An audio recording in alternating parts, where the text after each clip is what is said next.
네, 안녕하세요. 귀로 듣는 역사 이야기 이기환의 흔적의 역사 62회입니다. 예, 뭐 공교롭게도 이제 그 해가 가고요. 이제 뭐 좀 어감이 이상한데 병신년이라는 어쨌든 새해가 왔는데 네. 뭐 방학 때니까 전시 이야기를 좀 이번 주는 해보려고요. 뭐냐면 지금 국립고궁박물관에서 예. 조선 왕실의 어진과 진전이라는 예. 특별전이 열리거든요. 내년이 아니군요. 이제 올해 그 2월 14일까지 열리고 있으니까 경복궁 혹시 다녀가는 길에 한번 들러보기를 바랍니다. 네. 뭐 요즘에 보면 이제 서울 시내 뭐 사대문 안에도 보면은 볼거리가 많아요. 뭐 서천이 북천이 해갖고 새로운 볼거리들이 계속 생기고 그러는데 예. 그 지난번에도 보면은 이게 우리가 서울 시내 골목이 많이 없어졌잖아요. 그 뭐 피막골도 없애고 막 그런 식으로 그냥 고층 건물들만 있다 그러는데 그게 없앤다 그래서 이게 보면은 그 자연 발생적으로 이게 골목이 자연적으로 생기는 것 같아요. 그러니까 보면 네. 서천도 예. 자연적으로 골목들이 생기고 사람들이 골목에 대한 향수가 있는 것 같아요. 그래서 거기 보면은 서천이나 북천 같은 경우도 이제 가게도 많이 생기고 예. 볼거리 많잖아요. 그리고 박물관, 미술관들도 많고 예. 또 고궁도 있고. 근데 최근에 뭐 서울 성곽길 같은 경우도 시장들이 너도나도 뭐 이렇게 잘 꾸며놔가지고 지금 뭐 다닐만 합니다. 고궁박물관에서 열린다는 조선왕실의 어진과 진전 특별전 이걸 말씀하셨는데 어진은 뭐고 진전은 뭐예요? 뭐 말 그대로 이제 어진이라는 거는 임금을 그린 초상화라는 거고요. 진전은 그 초상화를 보관했던 곳 이렇게 얘기할 수 있는 거죠. 근데 왜 임금의 초상화를 어진이라고 해요? 그 뭐 이 말을 꺼내기 전에 이제 한 가지 예를 들자면 그 정조 시대의 사대부인데 화가 예. 그림을 잘 그리시는 그 표암 강세황이라는 아주 유명한 분이 계십니다. 그 강세황이라는 분의 이제 자화상을 그렸는데 그 돌아가셨죠. 미술평론가 오주석 예. 분이 그 이 강세황의 자화상을 보고 영락 없는 잔나비 상이다 뭐 이렇게 얘기를 해요. 잔나비라는 게 사실은 원숭이잖아요. 예. 그 뭐 잔나비 띠잖아요. 또 내년 예. 올해가 그래서 그 표암 선생은 자기가 그린 그림에 자기가 그림을 그린 이유를 이제 적었는데 그걸 찬문이라고 그럽니다. 그 뭐라 그러냐면 내가 몸짓도 작고 얼굴도 잘생긴 편이 아니다. 그래서 사람들이 종종 날 얕잡아온다 이렇게 쓰는데 뭐 그게 중요한 건 아니고 네. 그 찬문의 말미에 기진자사, 기찬자작이라고 했습니다. 그 초상화는 내가 그리고 찬문도 내가 썼다라는 뜻이죠. 기진자사, 기찬자작 뭐 그렇다는 뜻이요. 네. 그렇죠. 그러니까 뭐냐면 아까 얘기했듯이 뭐 네. 내가 그리고 내가 썼다는 건데 이게 이 기진자사라 그래서 진자가 참진자에다가 네. 그 사자 우리가 사진할 때 그 사자거든요. 예. 그러니까 진사라는 거 거꾸로 하면 사진이라는 얘기잖아요. 그러니까 어떻게 보면 표암 선생은 그 초상, 그 초상이라는 게 어떤 닮을 초자에다가 본뜬상이라는 예. 뜻이거든요. 그 초상이라고 닮은 상이 아니고 사진이다 이렇게 표현을 했어요. 초상화를. 그럼 그게 우리가 요즘 찍는 사진을 의미하는 거예요? 예, 그렇습니다. 우리 뭐 그거보다 조금 더 심오한 뜻이 있습니다. 뭐냐면 우리 찍는 사진 보면 외면을 그냥 찍는 거잖아요. 네. 근데 이제 그 더 심오한 뜻이 있는 거는 그 진짜라는 게 참진자라잖아요. 그 참진이 중요하다. 그래서 이 참진자의 참은 또 차다라는 동사에서 비롯됐다. 그래서 이 사진이라는 말은 내면에서 차오르는 그 내면의 것을 그린다 이런 뜻입니다. 그래서 임금의 초상화도 어진이라고 하는 거예요? 임금을 뜻하는 어에다 참진? 예, 그렇습니다. 그 말의 뜻을 이제 그 1713년 숙종 39년의 일인데 네. 그때 당시에 그 임금의 초상화 제작을 맡았던 이이명이라는 사람이 있습니다. 이이명이가 이런 말을 합니다. 어떤 대상의 정신이나 태도를 사실대로 표현해 나가는 것을 사진이라고 한다. 네. 그래서 임금의 초상화를 어진이라고 해야 맞다라고 합니다. 그러니까 옛 선비들은 그러니까 학문과 수양 그다음에 벼슬아치가 된 다음에 어떤 그 백성들 위한 정치를 폈느냐 네. 안 폈느냐 하는 그 어떤 경륜 뭐 이런 세 가지를 보여주려고 초상화를 그린다 이렇게 얘기를 했어요. 학문, 수양, 경륜 이 세 가지를 두루 갖추기가 어려운데요. 예, 그렇습니다. 가만 보면은 조선시대 초상화 중에서 이제 그 젊은 사람을 그린 거 없잖아요. 네. 보기가 힘들죠. 임금의 초상화는 물론 뭐 예외고요. 가만히 생각을 해보면 왜 그 보기 좋은 젊은 사람, 젊은이의 얼굴 뭐 아주 저희 팽팽하고 잘생기고 그런 얼굴은 내비두고 쭈글쭈글한 노인들만 그린 걸까 이런 생각을 할 수 있는 거죠. 그러면 젊은이들이 그 학문, 수양, 경륜을 갖추지 못했다는 거겠죠. 예, 그렇습니다. 그 젊은 사람들이 이제 뭐 경륜도 학문도 수양도 덜 익었다 이런 뜻이고 네. 그래서 참하지가 못하고 따라서 그릴 것도 없다 이렇게 보는 거죠. 근데 초상화 그릴 때 유명한 말이 있잖아요. 우리가 뭐 초상화, 우리 조선의 초상화 할 때 늘 뭐 하면서 하는 네. 말이 있습니다. 그게 누구의 말이냐면 그 송나라, 그 북송의 유학자인데 정이, 그 정이하고 정호를 보통 보면 이제 두 형제인데 정자라고 흔히 얘기를 하거든요. 그 정의의 정신입니다. 그건 뭐라 그러냐면 터럭 한 올이라도 달라도 그것은 타인이다라는 원칙, 이런 원칙에 따라 초상화를 그렸다는 겁니다. 터럭한올이라는 건 그러니까 털 하나라도 같아야 한다 이런 말이잖아요. 예, 그렇습니다. 퇴계 이항 선생이 가장 좋아했다는 말이 바로 무슨 말이냐면 나 자신을 속이지 않는 것 해서 이제 무작위라고 했거든요. 네. 그 대학에 뭐 보면은 그 마음의 내적인 성실함이 있으면 그것이 밖으로 드러나기 마련이다. 어떻게 보면 낭중지추를 얘기하는 네. 거겠죠. 그리고 이 그 뜻을 성실하게 갖는다는 것은 곧 나 자신을 속이지 않는다는 것이다라고 이제 했거든요. 사대부의 초상화도 그랬는데 임금의 어진이라면 더했겠죠. 그 네. 언제부터 초상화를 그렸대요? 기록이 있어요? 예, 뭐 어진이라고 하는데 아까 뭐 그랬듯이 뿌리는 깊습니다. 삼국시대 때부터 이제 있었다는 방증 자료 이런 게 이제 각종 네. 문헌에 이제 속출을 하게 되는데, 그 뭐 예를 들자면 신당서에, 중국 역사서 신당서에도 보면 그런 얘기 나오거든요. 네. 그러니까 고구려의 악기에 임금의 그림을 새겼다 뭐 이런 얘기가 나오고 그러거든요. 네. 그러니까 고분벽화 중에서도 그 이 감신총이라고 있습니다. 지금 평안남도 용강 신덕리에 있는 그 이 벽화가 있는데 5세기 전반대 조성되는데 네. 거기 인물상이 있는데요. 거기 보면 좀 심상치가 않아요. 어떻게 보면 임금이 쓰는 어떤 그 이 관 이런 네. 거를 우리가 이렇게 보면 임금 같다 뭐 이런 게 관이 있고, 또 붉은 관복이라 해서 홍포를 입었거든요. 네. 그리고 거기에 보면은 또 다른 인물상이 있는데 얼굴은 잘 보이지 않지만 그 뒤에 이제 비단 장막이 쭉 이렇게 그려져 있는데 거기 보면 임금 왕자가 무지하게 많이 그려져 있습니다. 임금왕 이런 식으로 그려져 있는데 그렇기 때문에 이 임금의 주인공이 임금일 가능성이 그리고 그 그림이 어진일 가능성이 충분히 있는 거죠. 고려 임금의 어진들은 많이 남아 있어요? 예, 고려 같은 경우는 이제 어진 문화가 굉장히 활발하게 있었다 그러는데요. 예, 고려가 멸망한 다음에는 순환을 겪습니다. 하나 흥미로운 거는 고려 임금의 어진들 이런 거를 괴롭힌 사람이 이제 믿기 어렵지만은 세종 임금이었다는 거. 그런 게 있습니다. 예.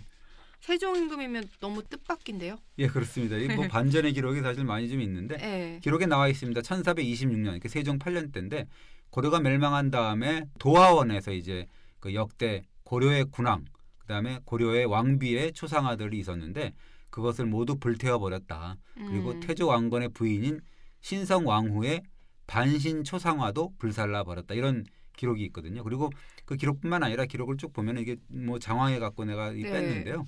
이 세종이 고려 임금들의 어진들 뭐 쇠로 만든 주물상도 있었다 그러는 건데요. 동상 같은 거죠. 네. 뭐 그리고 공신들의 영정, 그 보이는 족족 하여튼 땅에 묻거나 불에 태웠다는 기록이 있는데 4번이나 그랬다는 기록이 있어요. 왜 4번이나 그랬을까요? 성군이라는 분이 왜 그렇게 꼴보기 싫었던 걸까요? 그러니까 어떻게 보면 이제 그 진시황의 분서경유를 우리가 비유하자면 이 세종 같은 경우는 고려 역대 임금들의 초상 그다음에 뭐 그런 것들을 불태우거나 땅에 묻었으니까 어떻게 보면 이제 분진경영 이렇게 이제 우리가 신조어로 만들 수가 있는데 뭐 분진경이 만행을 저질렀다 이렇게 볼 수가 있습니다. 세종 임금이 괜히 그랬을 것 같진 않고 무슨 특별한 이유가 있었을까요? 뭐 본인이 뭐라고 얘기를 안 했으니까 뭔지는 모르겠지만 어쨌든 간에 그랬을 것 같아요.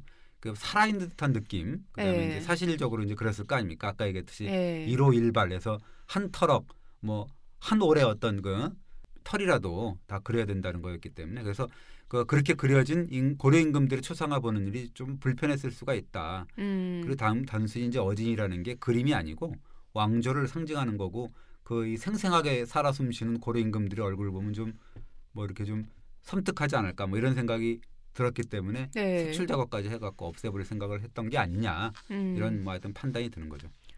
그럼에도 고려 임금들의 초상화가 몇 점 남아 있다면서요?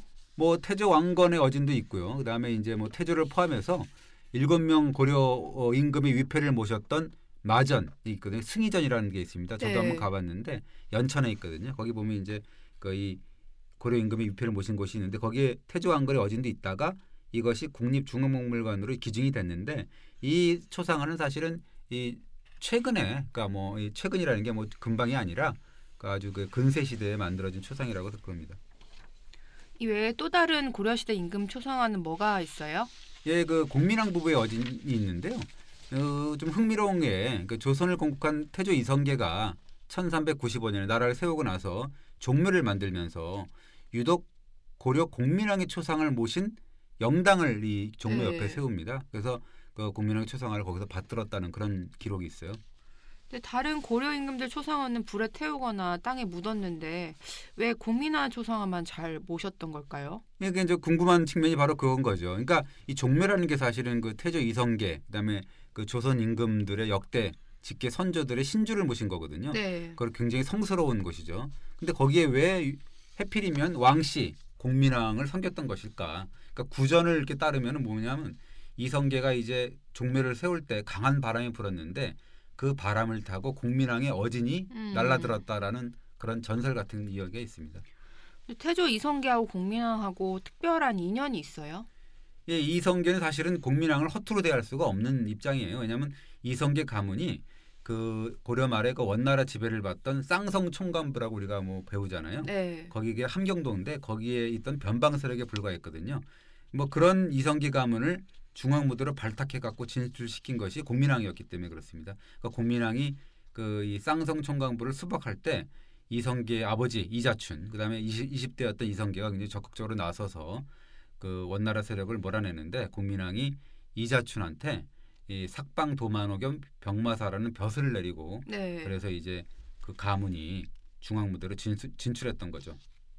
그러니까 태조 이성계가 공민왕의 은혜를 잊을 수 없었던 거네요. 예, 그렇습니다. 그래서 지금 그 국립고궁박물관에 공민왕하고 부인 노국공주 부부 초상화가 남아 있는데 그 1395년 당시에 이제 공민왕 영당에 봉안돼 있다가 네. 임진왜란때 불탔거든요. 그걸 다시 광해군 때 건물을 복원하면서 이게 이모라 그래갖고 원본을 뺏겨서 그림 그게 이제 하나 남아 있는 거죠. 그 공민왕 하면 노국공주와의 사랑, 그 사랑이 대단했던 걸 뺄 수 없는데요. 예, 물론입니다. 공민왕은 이제 사랑했던 노국공주가 죽으니까 손수 영정을 자기가 그려놓고 네. 밤낮으로 슬피 울고 3년간이나 고기를 먹지 않았다 이런 기록이 있는데 그랬으면 거기까지만 하면 좋은데 이 양반이 그 무슨 저 남색을 하고 또 뭐 해갖고 네. 나중에 결국 비참한 죽음을 당하고 그다음에 결국 그래서 개혁 정치도 물 건너가는 그런 뭐 아쉬운 그런 장면도 있는 거예요. 예. 근데 원래 왕조 시대에는 군주나 세자 모습을 함부로 노출시키지 않잖아요. 예, 그렇습니다. 그래서 이제 궁중의 행사 이런 것들을 이 그린 각종 의궤 이런 걸 보면 임금이나 세자의 모습은 이렇게 공란으로 이렇게 예. 비워둡니다. 이게 뭐 모습을 그리질 않아요. 그러니까 어떻게 보면 이제 지존이잖아요. 그래서 지존인 임금의 얼굴을 함부로 표현할 수 없다라는 걸 의식을 드러내는 거죠. 하기야 그 임금 얼굴을 용안이라고 하는데 함부로 보일 수는 없었겠죠. 예, 그 뭐 이런 일이 있었는데요. 그 성종 때인데 1472년에 일본인 중에서 정수라는 인물이 있는데 이 사람이 이제 그 이 4년 전에 그 승하한 세조 임금을 이제 방문했다가 보고 예. 그다음에 이제 나 돌아간 적이 있는데 그 사람이 그걸 기억해 갖고 세조 임금의 어진을 그려서 진상품으로 들고 다시 조선을 이제 방문합니다. 예. 그러면서 이제 그 정수가 뭐라 그러냐면 제가 옛날에 세조임금을 칭견한 그 인연도 있으니까 잘 알아달라 그러면서 이제 그런 세조임금을 그린 어진을 바치는데요. 그 일이 이제 조정에서 굉장히 논란이 일어납니다. 어떤 논란인데요? 그러니까 뭐냐면 정수가 이제 이 정성껏 그린 어진이니까 제발 받아달라고 이제 간청을 하는데 대신들이 안 된다라고 해서 극력 반대합니다. 이게 뭐라 그러냐면 이렇게 얘기를 해요. 그 사람이 부모의 초상화를 그릴 때 한 털억 한 털끌만이라도 갖지 않으면 부모가 아니다라고 했다. 이게 대면에서 그려도 진짜 그릴까 말까 하고 진짜 모습과 갖기 힘든데 네. 이게 뭐 나중에 잠깐 뭐 세조 용안을 보고 난 다음에 그린 게 어찌 뭐 제대로 그렸겠냐 뭐 이렇게 얘기를 하는 거죠. 그것이 아까 얘기했던 일오일발 불사 즉 비부모이다 이래 갖고 이제 거의 한 털억 한 월에 털이라도 바뀌면 안 된다라는 그런 의식인 거죠. 그럼 결국 어떻게 됐어요? 경론 끝에 이제 그 세조 어진을 받지를 않기로 했는데 그래서 어떤 결론을 내렸냐면 그 이 정수 일행 그 일본인 정수 일행이 머물고 있던 제포라 그래서 경남 진해거든요. 거기 해변에 재단을 세워놓고 그 어진을 불태우기로 결정을 했는데 이게 뭐 함부로 또 뭐 없애버릴 수는 없잖아요. 그래서 정수한테는 죄를 묻지는 않고 상급은 내렸습니다. 조선의 임금을 섬긴 것, 그린 거 이건 정신은 뭐 이게 높이 산 건데 그러면서 신숙주가 이제 그 정수한테 이런 말을 합니다. 조선의 법에는 백성이 임금의 어진을 그리지 못한다. 그리고 그것을 범한 사람은 중죄를 받는다. 그러나 너는 외국 사람이니까 꾸짖진 안 하고 전하께서 너의 지성을 굉장히 가상하게 여겨갖고 특별히 예. 상은 줬다 이렇게 얘기를 합니다. 어진을 그린다는 게 쉽지 않았겠다. 뭐 그런 생각이 드네요. 뭐 아까 말씀드렸지만 이제 털끝 하나도 잘못 그리면 그 부모나 그 임금이 아니다. 뭐 이런 의식이 있었으니까 예. 실제로 이제 몇몇 임금들은 초상화 그리기를 굉장히 꺼려했습니다. 인정의 경우는 생전에도 뭐 그렇고 죽은 뒤에도 내 뭐 이 그림은 그리지 말라라고 유언을 특별히 남기기도 했습니다. 태종은 자기 초상화를 불살라 버리라고 했다면서요? 예, 아까 뭐 등장했던 세종 아들이잖아요. 그러니까 예. 임금 자리를 이제 세종한테 물려주고 상왕으로 있을 텐데 그 효성이 지극했던 세종이 그 상왕 아버지 초상화를 그리라는 명을 내렸고 그것 때는 이제 그렸거든요, 여진을. 근데 이제 그 태종이 그 완성된 그림을 보고서 당장 불살라 버려 이렇게 명을 합니다. 왜 그랬을까요? 이 세종 임금한테 그렇게 얘기를 합니다. 주상, 만일 터럭 하나라도 갖지 않다면 내 자신이 아니다라는 말이 있어요. 주상, 이 초상화는 불태우는 게 좋을 것 같아요. 라고 이제 실록에 나와요. 뭐 아무리 봐도 자기랑 닮지 않았다는 뜻인가요? 뭐 모르지만 어쨌든 간에 마음에 안 들었을 수가 있을 것 같아요. 뭐 지금은 뽀샵이라도 가능하겠지만 너무 사실적으로 그래서 마음에 안 들었던 거 아닌가요? 그럴 수 있을 것 같아요. 아니면은 이게 저희도 이렇게 보면은 이렇게 사진 찍은 거 보면 네. 내가 잘 나온 사진이 사실 없다고 우리가 생각을 하잖아요. 이렇게 보면은 자꾸 뭐 이상하게 나오고 그러는 건데 네. 뭐 원판이 뭐 그런 건 원판 불변의 법칙이 있는데도 네. 그런데 그 이 뭐 태종도 좀 그런 면이 있지 않았을까 생각이 됩니다. 맞습니다. 자기 사진 중에 잘 나온 사진을 고르기가 쉽지 않습니다. 그렇죠. 태종도 아마 그러지 않았을까라는 생각이 드는데 뭐 네. 어쨌든 근데 세종은 아들이지만 어쨌든 이미 그려진 초상을 어떻게 또 불태우겠습니까? 네. 그래서 이제 그냥 두었다라는 기록이 있습니다. 정말 어진 그리기가 어려웠겠다는 생각이 듭니다. 예, 그렇습니다. 이거 어진 제작이 보통은 세 종류로 나누는데 임금의 생전 때 살아있을 때 그 모습을 바라보면서 그리는 게 이제 도사라는 게 예. 있고 뭐 그릴 도자에다가 아까 얘기했던 이제 본뜰 뭐 사자거든요. 예. 그다음에 임금의 사후에 그리는 추사 음. 나중에 그린다 해서 추사. 그다음에 이미 그려진 어진이 훼손됐거나 혹은 뭐 새로운 진전에 봉안될 경우 기존본을 토대로 그리는 어떤 모사 네. 뭐 이런 게 있어요. 근데 도사의 경우에는 용안을 보고 그린다는 게 쉽지 않았을 것 같아요. 예, 그렇습니다. 전문 화가들이라는 사람들이 신분이 좀 미천하지 않습니까? 그 뭐 네. 하늘 같은 임금의 얼굴을 보고 이제 그림을 그린다는 게 굉장히 살떨리는 일이었겠죠. 그래서 영조 때는 이런 일이 있었어요. 1748년인데 영조 임금의 어진을 그리던 화가들이 임금의 얼굴을 감히 우러러지 보지 못해가지고 너무 긴장을 해가지고 자주 실수를 했다는 거거든요. 그래서 영조가 모발 하나라도 갖지 않으면 이건 화가의 책임이라기보다는 나의 불효라고 할 수 있다라고 또 뭐 이렇게까지 얘기를 했거든요. 한마디로 이제 못마땅하다는 건가요? 예, 그렇습니다. 자기 그림이 이제 보니까 이게 뭐 별로 뭐 마음에 안 들다 뭐 이런 얘기겠죠. 그래서 대신들이 그러면 대안으로 사대부 중인데 예. 아주 그림에 능했던 조영석이라는 분이 있거든요. 근데 이분이 그 자기 스승 조영석 자기 스승의 초상화를 굉장히 아주 끝내주게 그렸고 또 자기 형 조영복인데 그 조영복의 초상화도 굉장히 생생하게 그렸거든요. 그 사진이 그 그림이 지금 제 브로그에 있거든요. 한번 보시면 예. 얼마나 잘 그렸는지 뭐 알 수 있을 겁니다. 그래서 영조의 초상화를 조영석이 그렸어요. 예, 그래서 이제 영조 임금이 특별히 조영석을 불러갖고 야, 네가 내 얼굴 좀 그려달라고 하니까 예. 뜻밖에도 조영석이가 딱 잘라서 아니되옵니다라고 아주 거절을 합니다. 왜 명령 불복종을 하죠? 임금이 그리라면 그려야죠. 이렇게 얘기를 해요. 예. 이 조영석이 얘기에 이런 말이 있습니다.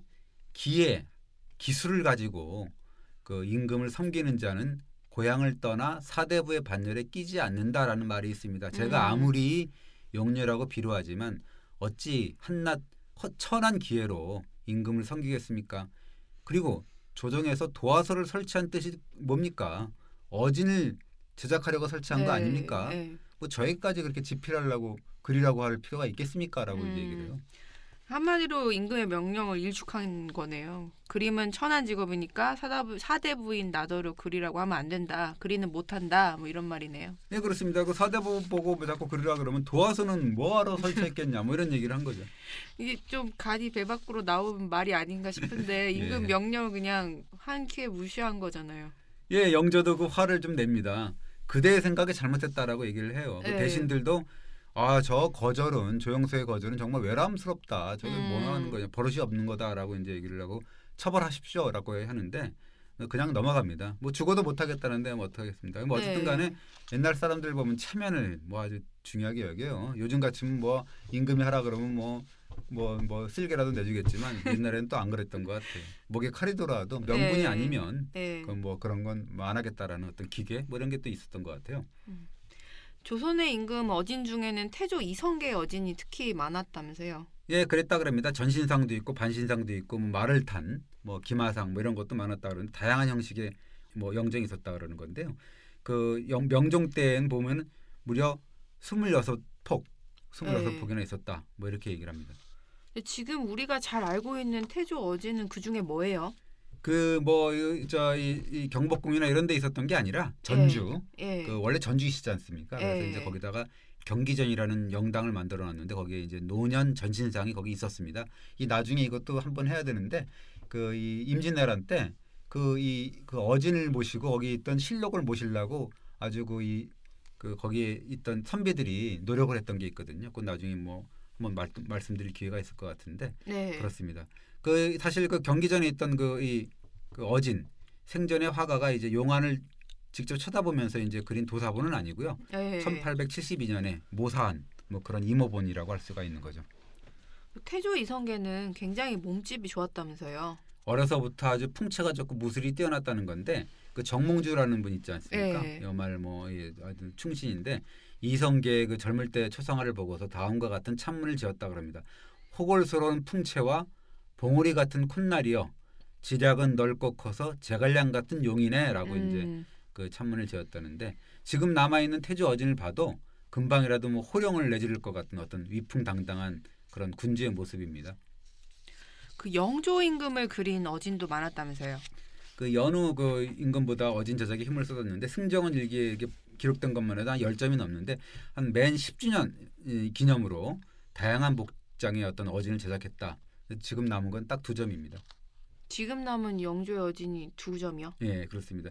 그 왕세자 세제로 책복되기 전인데 1714년 연인군이라고 그러죠. 연인군. 예. 그 시절에 이제 그 아버지인 숙종이 하사한 게 하나 있고요. 그다음에 임금으로서 하여튼 뭐 이 조선을 한참 이 통치하던 51살 때 것.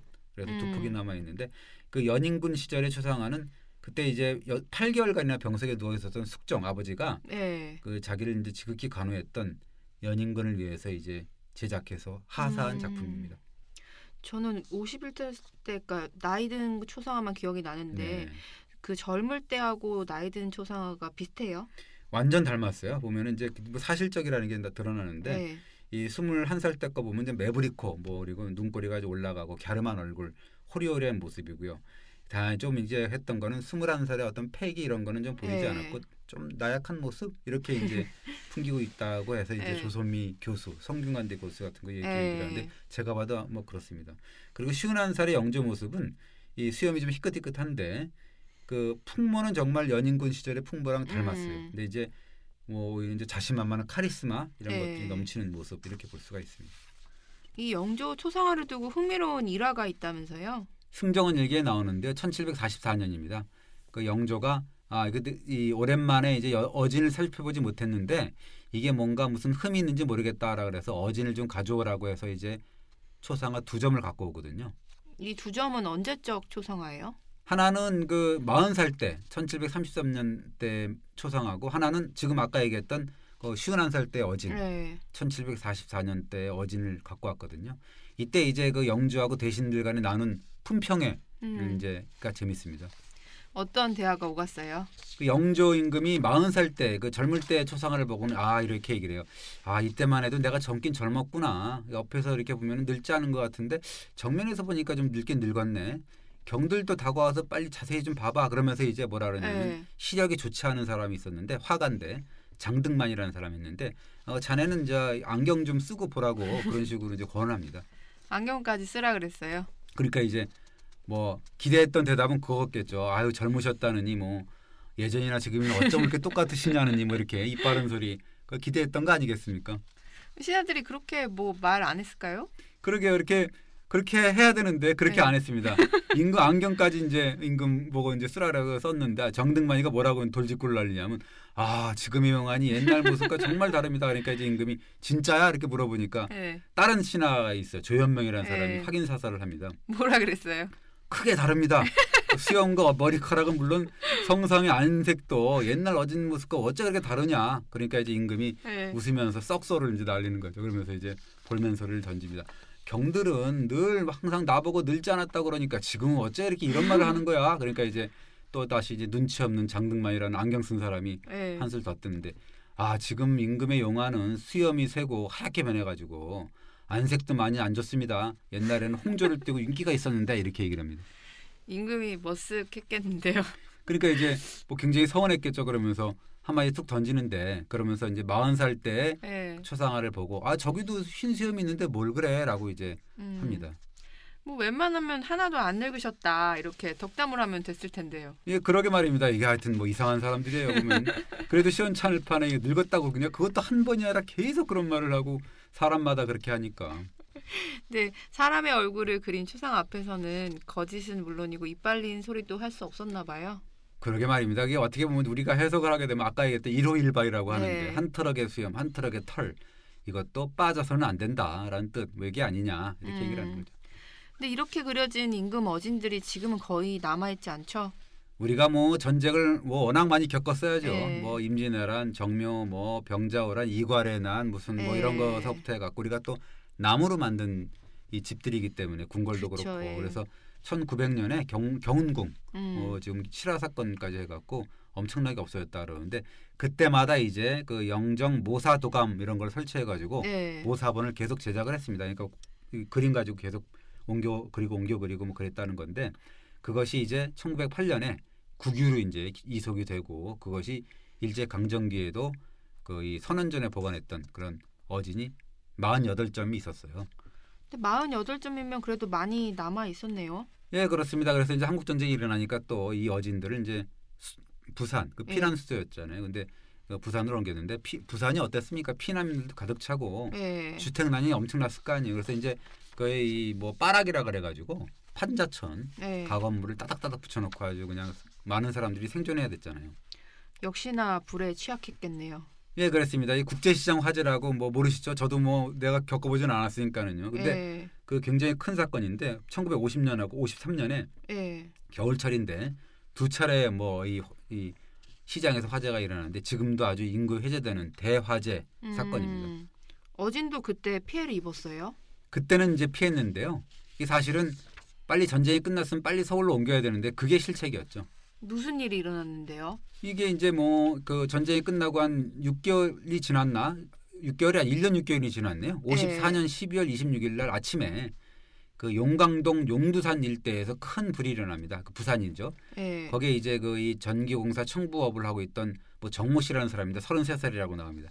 거기 보면 식모라 그래서 그 사람의 식모 22살 먹은 여자인데 촛불을 켜놓고 자다가 그 옮겨붙는 바람에 넘어져 갖고 옮겨붙는 게 삽질하게 번졌다는데 그때 이제 이재민이 1,300명에 달했고 그다음에 그 판잣집이 300동 가까이가 불탔다 이런 기사가 나와 있습니다. 경향신문에 그때 그 당시 나와 있어요.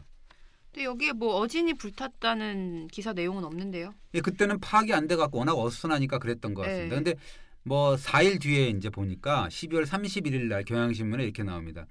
26일 날 발생했던 그 동강동 대화재 때 6.25 당시에 부산으로 이제 이동했던 그 구황실 그러니까 대한제국 조선의 그 어진이 등해서 대부분이 소실됐다라고 알려져 있다라고는 기사가 뜹니다.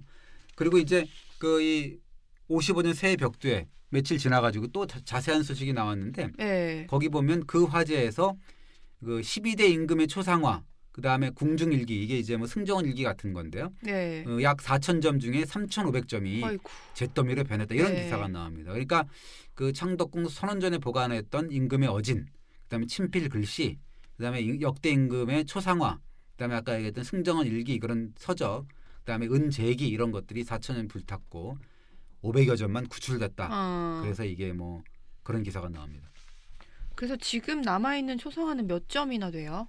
태조 어진 한 점 아까 그 경기 전에 있던 네. 거 그거 하나 하고 그다음에 영조 어진 2점 연인군 시절의 어진이라고 아까 남아 있는 네. 거 그거 하고 아까 보셨다는 51살의 그 네. 어진 그거 하고 그다음에 철정 어진 그다음에 익종이라는 사람이 이제 추전왕인데 순조의 세자인데 이제 나중에 이제 금방 돌아가셨던 분 그분 네. 거 그다음에 이제 고종 순정 뭐 이런 분들 께 남아 있을 뿐이죠. 그 남아 있는 것도 굉장히 뭐 거의 다 불탔습니다.